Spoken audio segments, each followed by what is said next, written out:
Swayam Prabha. Digital India. Educated India.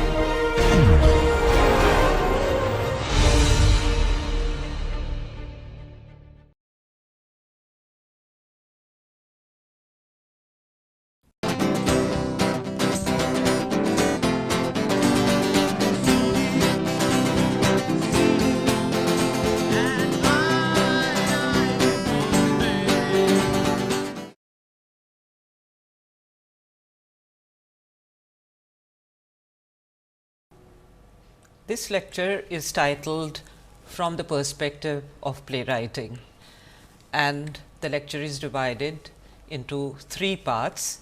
In the first part, we will talk about learning to write by reading great works of fiction and drama.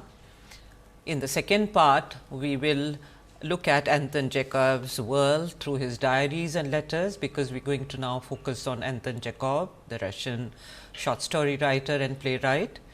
And then we will deal with a particular story by Chekhov, which also has been adapted as a play by a very important Indian playwright. So, these are the 3 aspects, and I would like to place our discussion in some kind of perspective, because often what we do in the classroom intuitively and also based on the vibrant interaction with students, we also back it up by looking at other models and paradigms, and also try to incorporate ideas from other people. Very often they seem to reinforce our own intuitive approach. So, I would in that spirit quote first of all Gardner in the first part of our lecture, Learning to Write, because Gardner spent a lot of time trying to work out exercises for creative writing, and this particular quotation is taken from that last segment of the book, in which he says that some of the things that ought to be covered in every course on writing prose fiction, and of course, he uses the term fiction in a larger sense, and therefore, drama is included within this larger definition. So, you will begin to notice that we are dealing with both the forms, and we are not really interested in watertight separation, but at the same time we would like to make sure that you do not leave out drama in this assessment, because oftentimes this is a form which has been marginalized for reasons that I still do not understand. Some of the things that ought to be covered in every course on writing prose fiction, drama, can be covered efficiently only by a class working as a group. And let me just pause here. Later on, you will notice that we tried this out again intuitively, and based on the vigorous interaction that we have had with students, we decided to sort of the students actually decided to perform Cherry Orchard. And very often it is not enough to do things on your own, it is important to stretch yourself and do things with other people, because often writing requires this sense of the other, and by the participatory activities such as performing a play, I think your sense of the self is extended in a beautiful concrete way. So, he also seems to endorse this idea. And then he goes on to of course talk about his own book, and he says that these kinds of exercises have been listed by him. No one class, and this is what I would like to emphasize, no one class can get through all of them, and it should always be borne in mind by both the teacher and his, and I have added her, students, that the most important thing that can be done in class, once the basics have been covered, is the reading and criticism of original fiction drama. Now, these basics we have already covered, and these basics revolve around first of all the spirit or the impulse to write. When you have that impulse, the next stage is to try and understand the form of writing after developing your instinct for writing and maintaining a notebook in which you jot down fragments of your epiphanic experiences. or anything else which you find relevant. The next step is to deal with plot, character and other ideas. So, after that, according to him, reading and criticism of original writing is very important. And so, we have decided to focus our attention on Chekhov, and we have also tried to help you understand as to why we have decided to focus on Chekhov. Before I do that, I would like to place one or two definitions of drama, because we are going to focus on Cherry Orchard. So, I thought this particular definition of drama is very important, because drama is a performative form. So, it is not necessary that it would always be printed, the text would always be printed. So, considering that, let us keep in mind this definition while talking about Cherry Orchard, Chekhov. His short stories are printed. So, for print culture and literary forms that are meant for printing, there is no issue, but forms which are fluid in nature, I think we need to again look at some of these basic definitions. So, two things are valuable in terms of this definition that I have picked up from Dharwardkar's book on post-independence Indian drama. And in her definition of post-independence Indian theatre and drama, she says, well, she has basically dealt with urban literary drama and experimental performance associated with dramatic authorship. So, there is this identifiable, well established notion of the author, which is available in the plays that she has discussed. Now, why am I using this definition while talking about Chekhov? That is because I also want to point out that Chekhov, like other Western playwrights, has been read, adapted, translated in India. So, the notion for that kind of cross-cultural reading, she has used the term which is widely used, the intertext. So, do not feel bothered by the text, do not feel weighed down by it, in other words. But in this particular book, she has provided a list of plays, Euro-American intertexts, she calls these as of independence, post-independence drama and theatre. And it is very interesting list, because it does show many of the Western modern playwrights who have been staged in India. And you will notice, if you become more familiar with drama and its variations, then you will notice that both realistic drama, that is drama written by playwrights like Henry Gibson or by Chekhov himself or August Strindberg, which is in the realistic mold, the mold of representation of life in a sort of fairly accurate manner.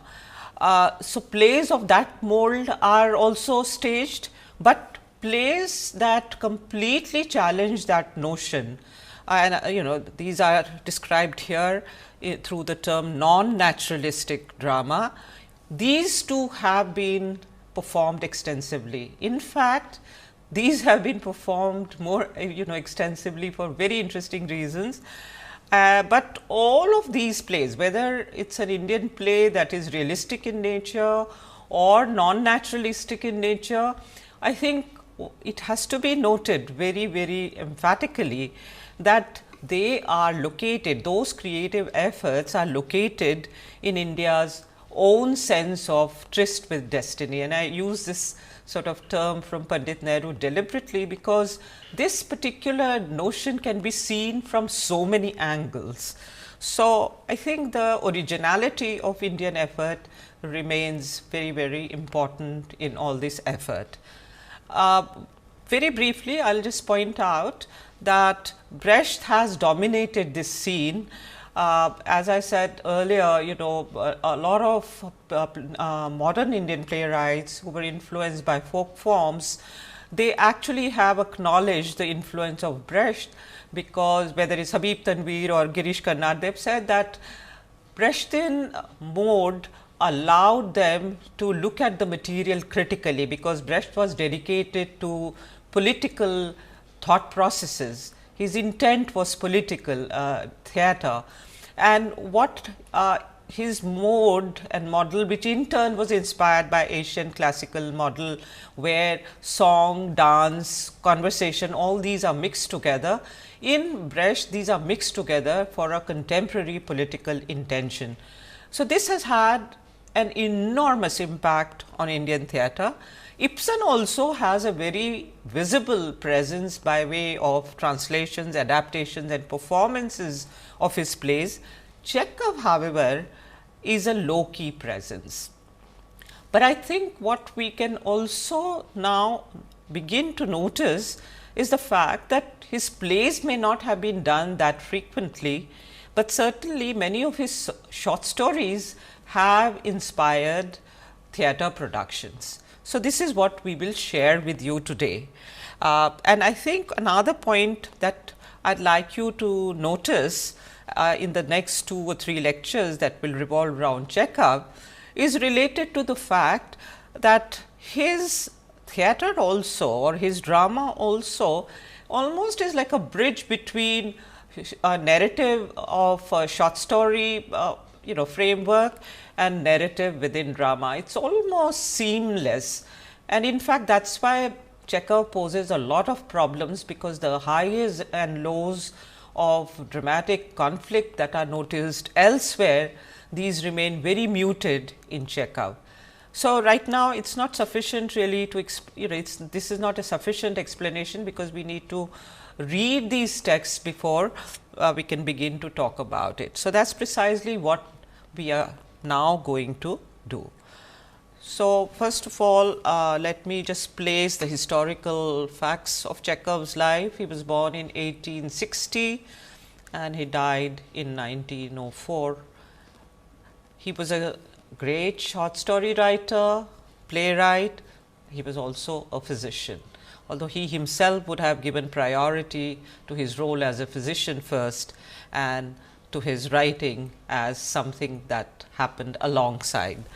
But this is a very, very interesting trajectory and a very interesting sensibility that we are dealing with. 2 things again can be identified in this regard.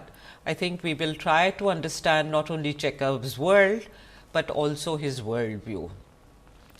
We will also try and understand the issue of point of view, because definitely between the short story, the Chameleon that we have chosen, and the play Cherry Orchard, there is a big difference in the way point of view is handled. In the Chameleon, naturally, because the possibilities are different, and in the dramatic framework with number of characters, how does a writer's point of view come through? So, these are 2 issues that we would like you to keep in mind, because as you listen to some of the reading that is being presented to you, you can also begin to sift through these ideas and also sift through the reading in order to arrive at your own understanding. In the second part, therefore, we will first look at Chekhov's diaries and letters, and we have titled it Chekhov's World. The video, if we are able to get the permission to play this for you, that video that deals with Chekhov, we were trying to sort of get this permission because it's read in Russian in his own words.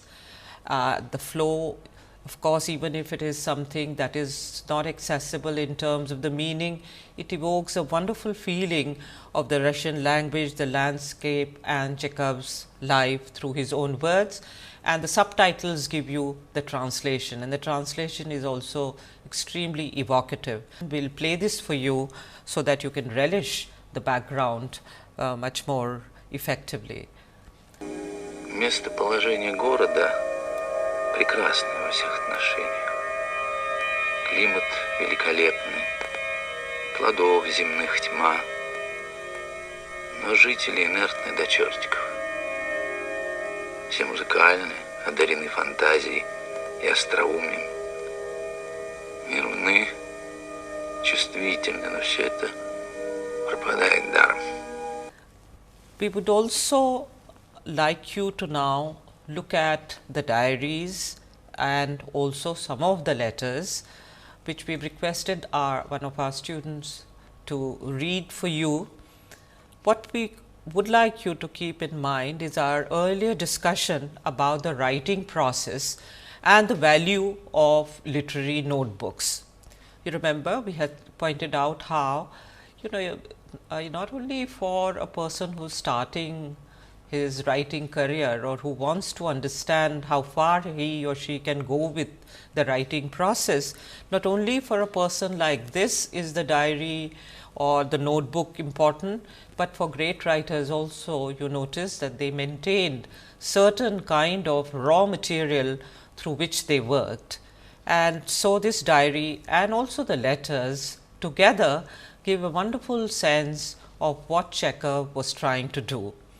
So, Lala Parikh would read it from this particular translation that we picked up from Project Gutenberg sources. It is translated by S.K. Kotelianowski and Leonard Wolf. The translators have a wonderful introduction to this material, and I'll read this quotation. They have pointed out, and this is a quotation, "This volume consists of notes, themes and sketches for works which Anton Chekhov intended to write and are characteristic of the methods of his artistic production. Among his papers was found a series of sheets in a special cover with the inscription themes, thoughts, notes and fragments. Madame L.O. Nipper Chekhov, Chekhov's wife, also possesses his notebook in which he entered separate themes for his future work, quotations which he liked, etc.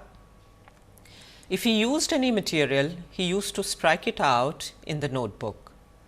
The significance which Chekhov attributed to this material may be judged from the fact that he recopied most of it into a special copybook."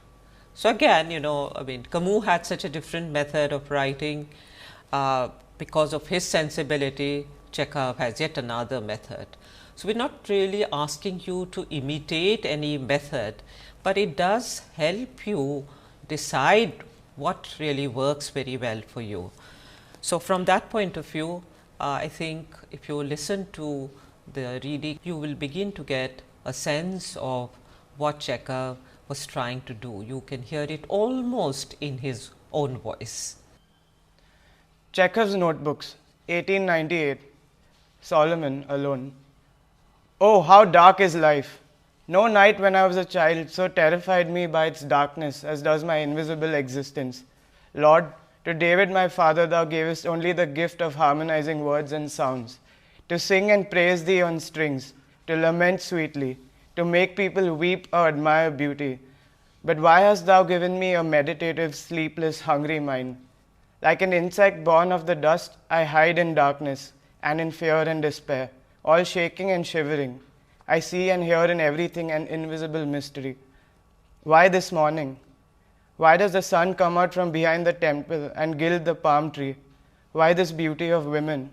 Where does the bird hurry? What is the meaning of its flight, if it and its young and the place to which it hastens will, like myself, turn to dust? It were better I had never been born or were a stone, to which God has given neither eyes nor thoughts. In order to tire out my body by nightfall, all day yesterday like a mere workman I carried marble to the temple. But now the night has come and I cannot sleep. I'll go and lie down. Forces told me that if one imagines a flock of sheep running and fixes one's attention upon it, the mind gets confused and one falls asleep. I'll do it. Exit. Why did Hamlet trouble about ghosts after death when life itself is haunted by ghosts so much more terrible? A bedroom. The light of the moon shines so brightly through the window that even the buttons on his nightshirt are visible. The children growing up talked at meals about religion and laughed at fasts, monks, etc. The old mother at first lost her temper, then, evidently getting used to it, only smiled. But at last she told the children that they had convinced her, that she is now of their opinion. The children felt awkward and could not imagine what their old mother would do without her religion. There is no national science, just as there is no national multiplication table. What is national is no longer science. A scholar without talent, a blockhead, worked for 24 years and produced nothing good, gave the world only scholars as untalented and as narrow-minded as himself. At night he secretly bound books. That was his true vocation. In that he was an artist and felt the joy of it. There came to him a bookbinder who loved learning and studied secretly at night. But perhaps the universe is suspended on the tooth of some monster. How pleasant it is to respect people. When I see books, I am not concerned with how the authors loved or played cards. I see only their marvelous works. To demand that a woman one loves should be pure is egotistical. To look for that in a woman which I have not got myself is not love but worship, since one ought to love one's equals. I am not a liberal, not a conservative. I should have liked to have been a free artist and nothing more, and I regret that God has not given me the strength to be one. I hate lying and violence in all their forms. The most absolute freedom, freedom from force and fraud in whatever form the two latter may be expressed, that is the program I would hold to if I were a great artist.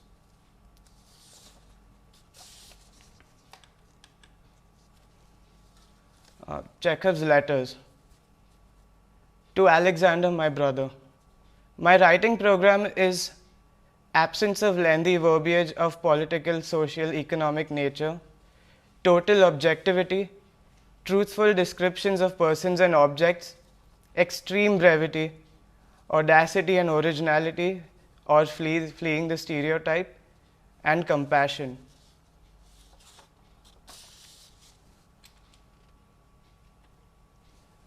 His second letter, to D.V. Gregorovich, Moscow, March 28, 1886. Your letter, my kind, fervently beloved bringer of good tidings, struck me like a flash of lightning. I almost burst into tears. I was overwhelmed, and now I feel it has left a deep trace in my soul. May God show the same tender kindness to you in your age as you have shown me in my youth. I can find neither words nor deeds to thank you. You know with what eyes ordinary people look at the elect such as you, and you can judge what your letter means for my self-esteem. It is better than any diploma, and for a writer who is just beginning, it is payment both for the present and the future. I am almost dazed. I have no power to judge whether I deserve this high reward. I only repeat that it has overwhelmed me. If I have a gift which one ought to respect, I confess before the pure candor of your heart that hitherto I have not respected it. I felt that I had a gift, but I had got into the habit of thinking that it was insignificant. Purely external causes are sufficient to make one unjust to oneself, suspicious and morbidly sensitive. And as I realize now, I have always had plenty of such causes.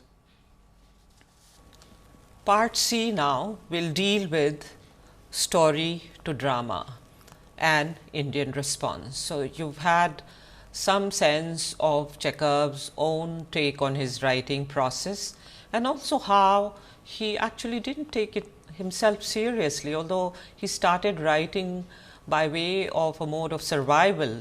His family really was in fairly bad economic situation, and he had a tremendous struggle right from his childhood. But only when it was pointed out to him that he had great talent, and this was pointed out by a fellow author, did he wake up to his own possibilities. So, after this now, we will shift to his story where he tries to be as objective as possible. Let me once again evoke Mr. Gardner, who says, in great fiction, we are moved by what happens, not by the whimpering or bawling of the writer's presentation of what happens. That is, in great fiction, We are moved by characters and events, not by the emotion of the person who happens to be telling the story. Sometimes, as in the fiction of Tolstoy or Chekhov, and one might mention many others, the narrative voice is deliberately kept calm and dispassionate, so that the emotion arising from the fictional events comes through almost wholly untinged by presentation. I think Chekhov, of course, really wanted that calm, dispassionate point of view. In terms of Chekhov's worldview, perhaps we can point out to you, because you may not be a regular reader of Chekhov, we may point out to you that Chekhov has portrayed life in the Russian small towns and brought out the problems and conflicts of what I would like to describe as a naturalized, unexamined value system. So, everything seems very serene on surface, but there is this sharp sense of observation that you cannot escape, but I like you to discover it yourself.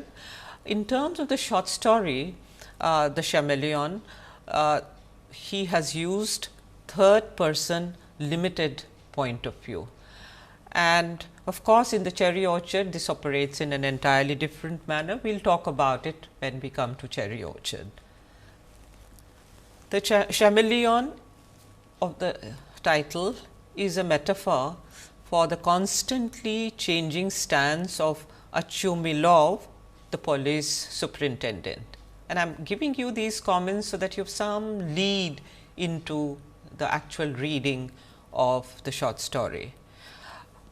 I would like you to know the changing descriptions of the white borzoi puppy, the accused in this case.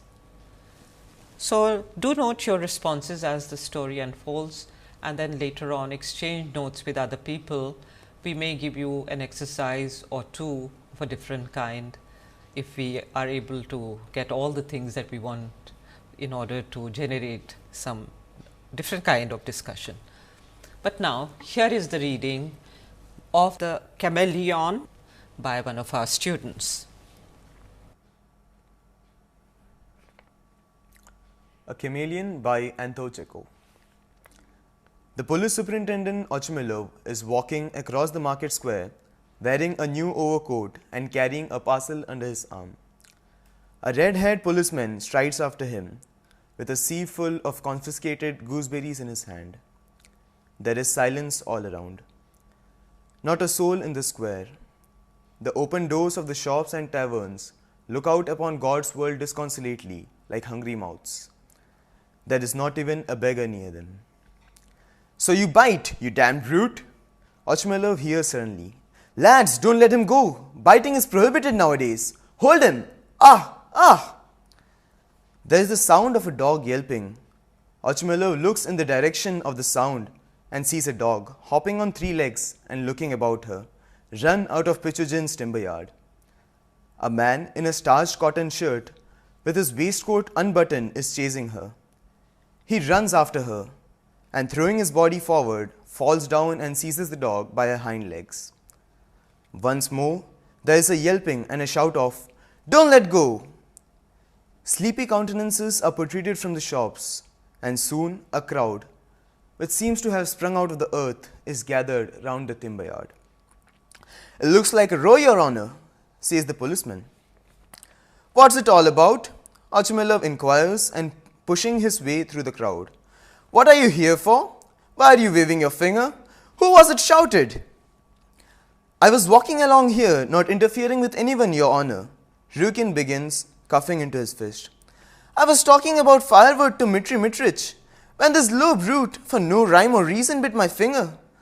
You must excuse me, I'm a working man. Mine is fine work. I must have damages, for I shan't be able to use this finger for a week maybe. It's not even the law, Your Honor, that one should put up with it from a beast. If everyone is going to be bitten, life won't be worth living." Very good," says Ochmilov sternly, coughing and raising his eyebrows. "Very good. Whose dog is it? I won't let this pass. I'll teach them to let their dogs run all over the place. It's time these gentry were looked after if they won't obey the regulations. When he's fined the blackguard, I'll teach him what it means to keep dogs and such stray cattle. I'll give him a lesson. Yeldrin, cries the superintendent, addressing the policeman. Find out whose dog this is and draw up a report. And the dog must be strangled, without delay. It's sure to be mad. Whose dog is it, I ask? I fancy it's the General Zigalow's, says someone in the crowd. General Zigalow's? Help me off with my coat, Yeldrin. It's frightfully hot. Must be a sign of rain. There's only one thing I can't make out. How it came to bite you. Ochumilov turns to Hirokin. Surely it couldn't reach your finger. It's a little dog and you're a great hulking fellow. You must have scratched your finger with the nail and then the idea struck you to get damages for it. We all know your sort. I know you devils. He put a cigarette in her face, Your Honor, for a joke, and then she had the sense to snap at him. He's a nonsensical fellow, Your Honor. That's a lie, Squint Eye. You didn't see it, so why tell lies about it? His Honor is a wise gentleman, and we'll see who is telling lies and who is telling the truth as in God's sight. And if I am lying, let the court decide. It's written in the law. We're all equal nowadays. My brother is in the gendarmes, let me tell you. Don't argue. No, that's not the general's dog, says the policeman with profound conviction. The general hasn't got one like that. His are mostly setters. Do you know that for a fact? Yes, Your Honor. There's no need to waste time asking, says Ochumilov. It's a stray dog. There's no need to waste time talking about it. Since he says it's a stray dog it is. It must be destroyed. That's all about it. It is not our dog, Prohor goes on. It belongs to the general's brother who arrived the other day. Our master doesn't care for hounds, but his honor is fond of them.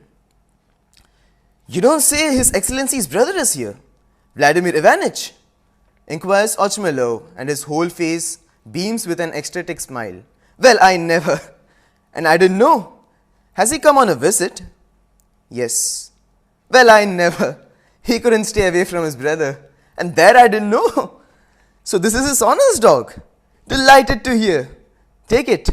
It's not a bad pup, a lively creature. Snapped at this fellow's finger. Come, why are you shivering? The rogue's angry. A nice little pup. Prohor calls the dog and walks away from the timber yard with her. The crowd laughs at Ryukin. I'll make you smart yet. Ochumilov threatens him, and wrapping himself in his great coat, goes on his way across the square. From this reading of the short story, let's shift to the drama Girgit, which is an Indian adaptation of the same story by Ramesh Upadhyay. Is titled Girgit, and this is an important street play or Nukkad Natak. So, again when we talk about intertextuality, stories can become plays, plays can become stories, they can become part of cinematic productions. Indeed, that has happened in the case of Ibsen, for example. You have Satyajit Ray doing using Ibsen's Enemy of the People and working out a whole film. So, in other words, in terms of creative processes, different kinds of things happen, but we want to take note of this particular play, and again we bring back this idea that Indian writers, when they write about their own milieu, from whatever position, whether in terms of the mainstream, as if they are seen as mainstream writers or marginalized writers, most of the time they really are interested in locating their own sense of the self within the fast changing milieu, and in other words these have the air of problem posing of a different kind. In this case, this is clearly a part of political theatre. We'd like you to note your own response to the given interpretation and performance in order to understand the complex intertextual processes that unfold. But before we bring the performance to you, let me also point out that Ramesh Upadhyay has written many other important street plays or nukkad nataks, Harijan Dehan, Raja Ki Rasoi, etc., and the play Bharat Bhagya Vidhata. So, then I like you to place this play also within the same category, because the Karnataks are slightly loosely structured, although now scripts are available, people prepare and write scripts before performance, but it still has a slightly different feel in terms of the performative framework, because it's always unexpected street performance, and therefore, certain things are improvised in each performance in a much more pronounced manner as opposed to an actual closed door theatre performance. I would also like to mention the impact of Badal Sarkar's Julus on experiments in street theatre models. And I mention this because I really wouldn't like to miss this opportunity to point out to you that if you get an opportunity to see Julus, read Julus, perform Julus, do so. I think it shows street theatre and its potential at its best, absolutely the best, because it's also very nuanced. The issues of authorship versus collective collaborative writing by a group have been a kind of part of the discourse of nukkad nataks. Ramesh Upadhyay believes in the notion of the author for nukkad nataks too, but there are other groups that really have abandoned this idea, and they think of this as a collaborative production, including the writing is also part of everything else that happens there. So, now with that preamble, I hope you will be able to understand Girgit in your own way, and this reading, analysis and performance is coordinated by Himanshu Singh.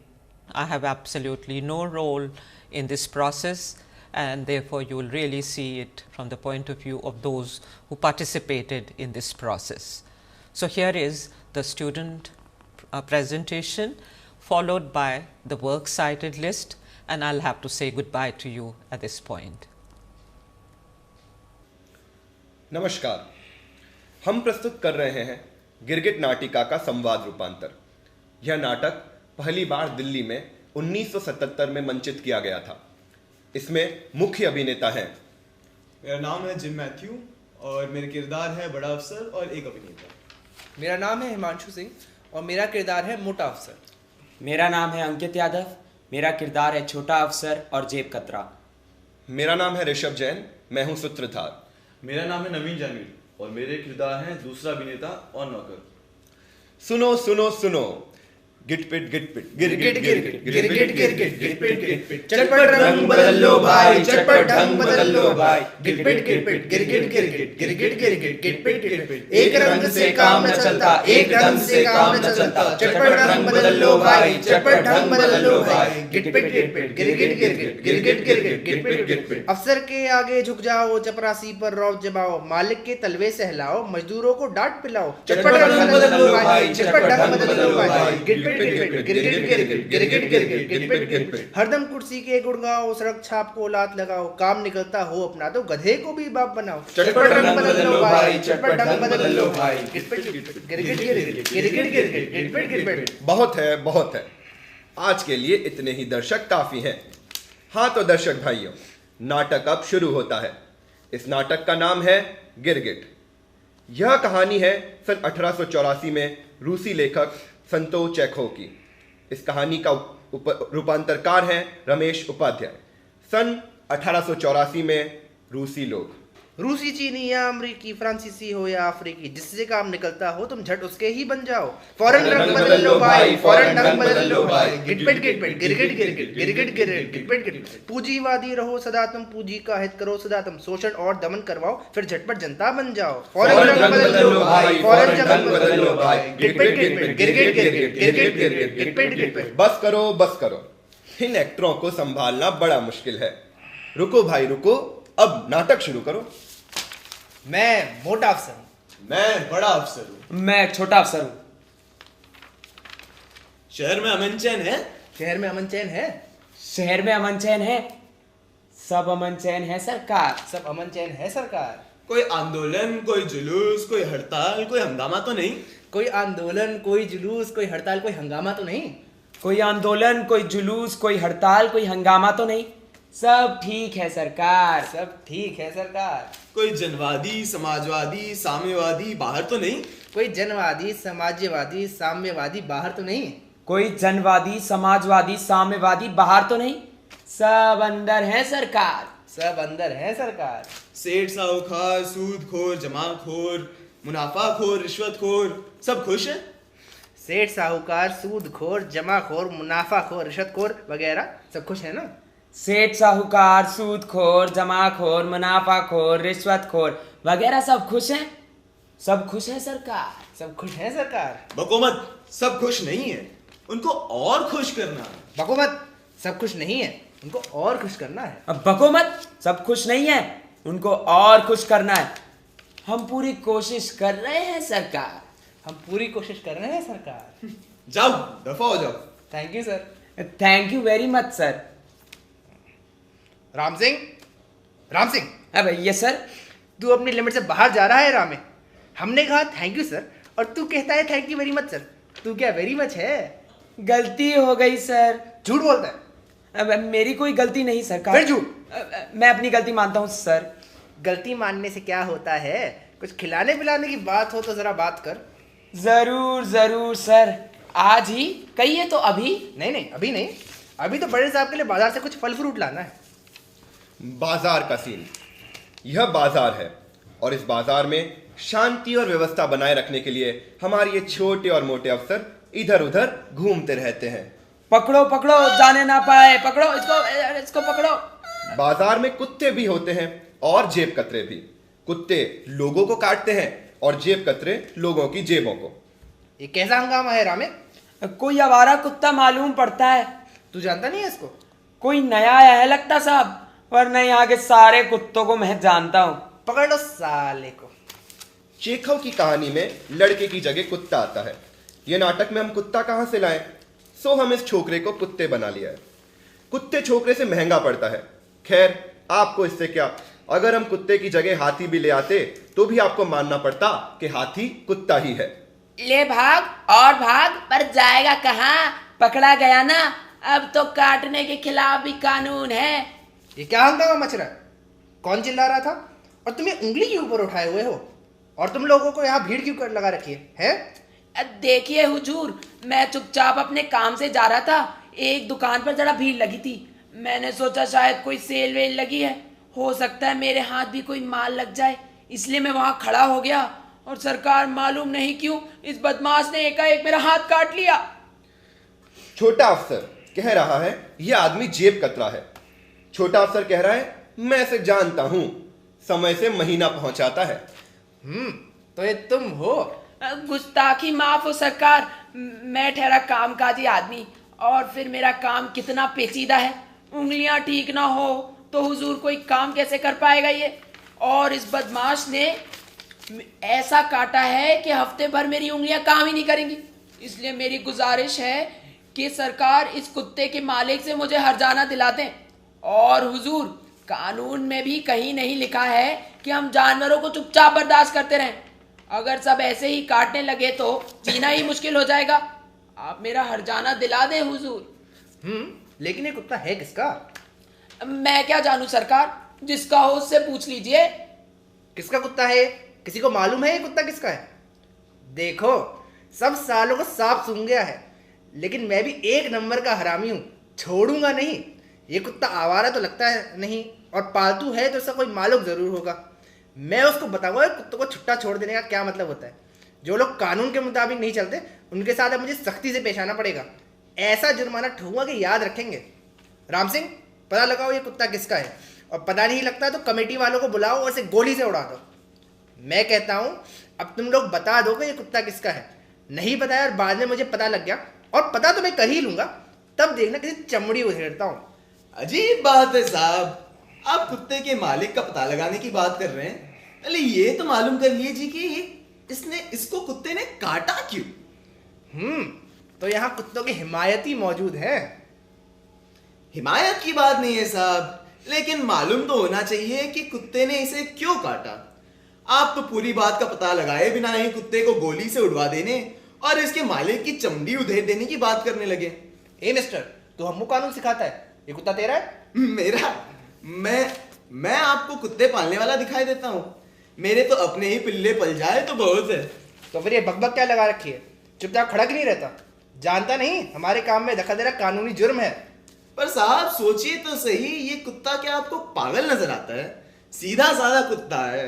और मैंने अपनी आंखों से देखा है कि यह शरीफ ज्यादा अपनी जलती हुई सिगरेट को कुत्ते के मुंह पर लगा रहा था। बताइए कोई तुक है? और कुत्ता आखिर कुत्ता है, कोई आदमी तो नहीं कि सब कुछ बर्दाश्त करता जाए। उसे ये मजाक पसंद नहीं आया और उसने उसे काट लिया।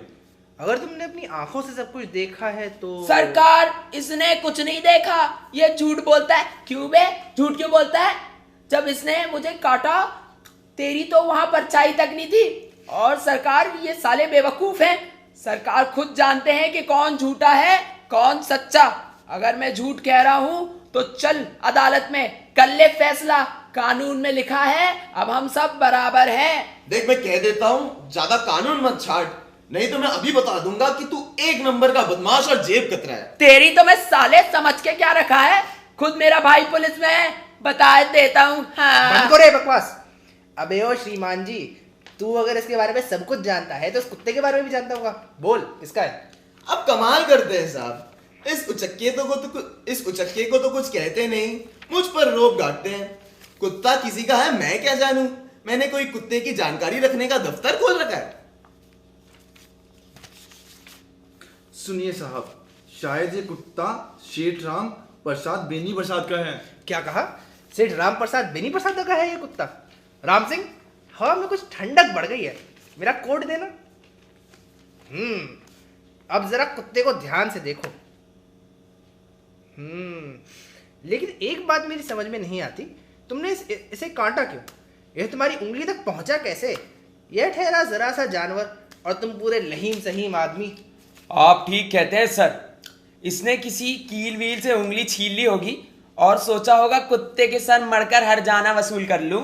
बिल्कुल बिल्कुल यही बात है, मैं सब जानता हूँ। तो मैं तुम जैसे बदमाशों की नस नस पहचानता हूँ। लेकिन ये कुत्ता सेठ जी का नहीं है सर, मैं सेठ जी के घर अक्सर जाता आता रहता हूँ।